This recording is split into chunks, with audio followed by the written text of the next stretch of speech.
इस न्यूज के प्रायोजक हैं अर्थ डायग्नोस्टिक मधुबन उदयपुर। महाराणा प्रताप कृषि एवं प्रौद्योगिकी विश्वविद्यालय के वरिष्ठ पेंशनर्स का सम्मान समारोह शुक्रवार को राजस्थान कृषि महाविद्यालय के सेमिनार हॉल में आयोजित किया गया। इस कार्यक्रम में मुख्य अतिथि विधानसभा अध्यक्ष डॉक्टर सीपी जोशी, कृषि मंत्री लालचंद कटारिया थे। राजस्थान विश्वविद्यालय के कुलपति डॉक्टर अजीत कुमार कर्नाटक ने बताया कि पेंशनर्स वेलफेयर सोसाइटी द्वारा 375 वरिष्ठ पेंशनर्स का सम्मान किया गया। शादी के कार्यक्रम के दौरान पेंशनर समिति की निर्देशिका का विमोचन भी किया गया। आरसीए के कुलपति प्रोफेसर अजीत सिंह कर्नाटक ने कहा कि हम राज्य सरकार से मांग करेंगे कि सेवानिवृत्ति की उम्र 60 वर्ष से बढ़ाकर 65 वर्ष की जाए। साथ ही पेंशनर के बैंक खाते में सीधे पेंशन पहुंच जाए, इसको लेकर भी प्रयास किए जा रहे हैं।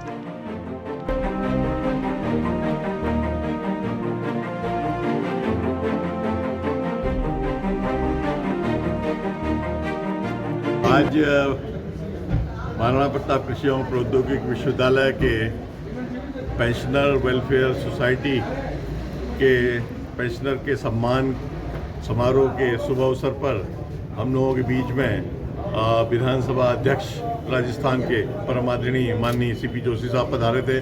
साथ में हमारे कृषि मंत्री राजस्थान परम आदरणीय लालचंद कटारिया साहब पधारे थे और हमारे जो सारे कार्यक्रम की नींव है, जिन्होंने इस कार्यक्रम को किया है, वो हमारे अध्यक्ष जी जो यहाँ पर आपके सामने हैं भटनागर साहब, वो भी यहाँ पर पधारे हैं और सारे 300 के आसपास पेंशनर्स यहाँ पर मौजूद हैं, जिनमें से कि 24 पेंशनर ऐसे थे जो 80 साल की आयु पूर्ण कर चुके थे, उससे ऊपर के थे और वो 80 साल के पूरे वो लोग भी यहाँ पर आए हुए हैं। साथ में हमारे विश्वविद्यालय के जो प्रबंध परिषद के सदस्य तो वो भी यहाँ पर मौजूद हैं। आदरणीय भंडारी जी मेरे बगल में खड़े हैं। आदरणीय सर, ये कार्यक्रम जो आज पेंशन कर्मचारियों के लिए कुछ घोषणा की कि नहीं की? आज पेंशन कर्मचारियों के लिए जो घोषणा है वो ये है कि पेंशन लगातार हम अक्टूबर से, जब से मैंने यहाँ ज्वाइन किया, लगातार हम लोग पेंशन हर कर्मचारी को दे रहे हैं। तो उसमें कोई घोषणा करने की बात ही नहीं, क्योंकि ये प्रोग्राम ऑलरेडी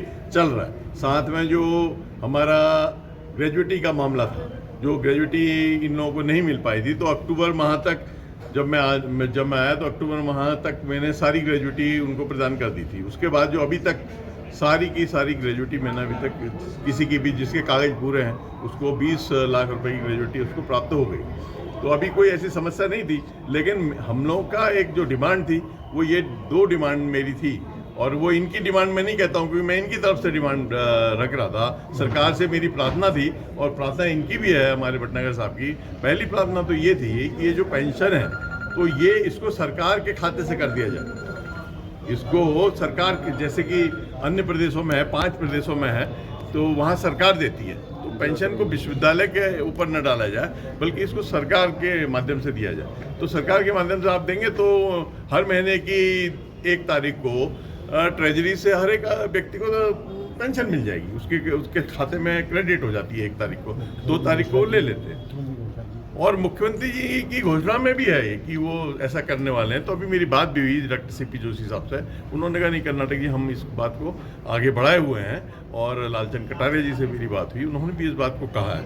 और दूसरी बात जो मेरी ये थी वो ये थी कि कई प्रदेश हैं जहाँ पर कि रिटायरमेंट की एज जो है आए हुए हैं। साथ में हमारे विश्वविद्यालय के जो प्रबंध परिषद के सदस्य तो वो भी यहाँ पर मौजूद हैं। आदरणीय भंडारी जी मेरे बगल में खड़े हैं। आदरणीय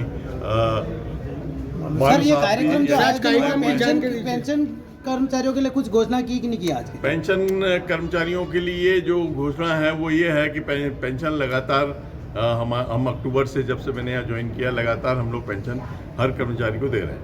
तो उसमें कोई घोषणा करने की बात ही नहीं, क्योंकि ये प्रोग्राम ऑलरेडी चल रहा है। साथ में जो हमारा ग्रेजुएटी का मामला था, जो ग्रेजुएटी इन लोगों को नहीं मिल पाई थी, तो अक्टूबर माह तक जब मैं आया तो अक्टूबर माह तक मैंने सारी ग्रेजुएटी उनको प्रदान कर दी थी। उसके बाद जो अभी तक सारी की सारी ग्रेजुएटी मैंने अभी तक किसी की भी जिसके कागज पूरे हैं, उसको 20 लाख रुपए की ग्रेजुएटी उसको प्राप्त हो गई। तो अभी कोई ऐसी समस्या नहीं थी, लेकिन हम लोगों का एक जो डिमांड थी वो ये 2 डिमांड मेरी थी और वो इनकी डिमांड मैं नहीं कहता हूँ, क्योंकि मैं इनकी तरफ से डिमांड रख रहा था। सरकार से मेरी प्रार्थना थी, और प्रार्थना इनकी भी है, हमारे भटनागर साहब की। पहली प्रार्थना तो ये थी कि ये जो पेंशन है तो ये इसको सरकार के खाते से कर दिया जाए। इसको सरकार के, जैसे कि अन्य प्रदेशों में है, 5 प्रदेशों में है, तो वहाँ सरकार देती है, तो पेंशन को विश्वविद्यालय के ऊपर न डाला जाए, बल्कि इसको सरकार के माध्यम से दिया जाए। तो सरकार के माध्यम से आप देंगे तो हर महीने की 1 तारीख को ट्रेजरी से हर एक व्यक्ति को पेंशन मिल जाएगी, उसके खाते में क्रेडिट हो जाती है 1 तारीख को, 2 तारीख को ले लेते हैं। और मुख्यमंत्री जी की घोषणा में भी है कि वो ऐसा करने वाले हैं। तो अभी मेरी बात भी हुई डायरेक्टर सीपी जोशी साहब से, उन्होंने कहा नहीं, कर्नाटक जी हम इस बात को आगे बढ़ाए हुए हैं। और लालचंद कटारिया जी से मेरी बात हुई, उन्होंने भी इस बात को कहा है। और दूसरी बात जो मेरी ये थी वो ये थी कि कई प्रदेश हैं जहाँ पर कि रिटायरमेंट की एज जो है वो 65 वर्ष है। जैसे जहाँ से मैं आता हूँ, मैं अभी भी नौकरी कर रहा हूँ, 63 वर्ष का हूँ, लेकिन अभी भी मैं नौकरी कर रहा हूँ, मैं नौकरी में हूँ, वहाँ से छुट्टी लेके आया।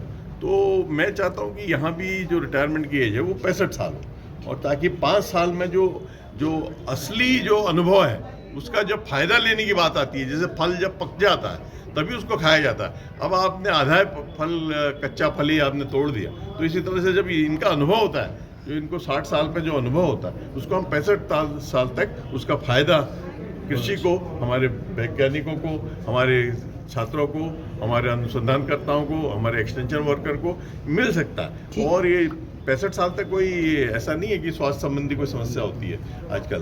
तो मैं ये सोचता हूँ कि ये एक डिमांड हमारी दूसरी वाली डिमांड है। ठीक है sir. The Scholars Arena, an English medium co-education senior secondary school, activity-based teaching and learning with 1:35 student-teachers ratio. Pre-nursery to 12th, affiliated to CBSE. Well-equipped physics, chemistry, biology and computer lab. Well-equipped and ventilated classrooms. School aims to cultivate traditional values and cultural heritage of India. Up to 2nd standard, no school bags, no homework. Air-conditioned pre-nursery and nursery classrooms. Special general knowledge empowerment program. Enabling child to speak fluent English. Ensure the best English speaking environment. Complete monitoring with CCTV.